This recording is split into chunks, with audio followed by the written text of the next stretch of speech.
We have visited with you in the past about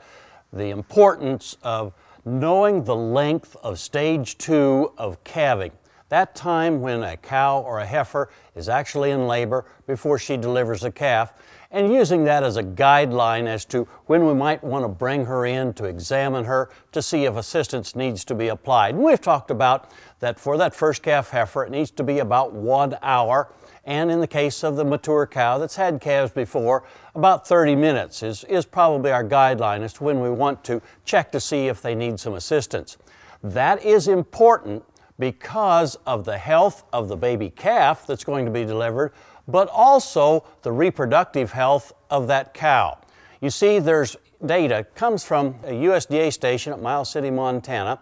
that indicates that especially heifers that are allowed to have an extended stage 2 of calving. In other words, they stay in labor for an additional hour or two past that 1 hour that we've talked about. Those heifers are slower to come back into heat for the next breeding season, and therefore we have a lower rebreeding percentage. As you look at the charts, what you'll see is that heifers that were given early assistance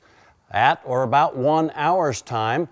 there was a higher percentage of them that were cycling at the start of the breeding season and a higher percentage that got bred during the breeding season than their counterparts that were allowed to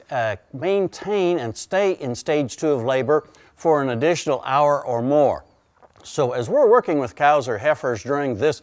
fall calving season, and even for those of you that'll have spring calvers starting in January and February, keep this in mind, that you're not only helping the health of the baby calf when you apply some early assistance, but you also are allowing that cow to have a shorter time between calving and returning to estrus, therefore a higher chance to get rebred for the subsequent calf crops. Hey, we look forward to seeing you again next week on Sunup's Cow-Calf Corner.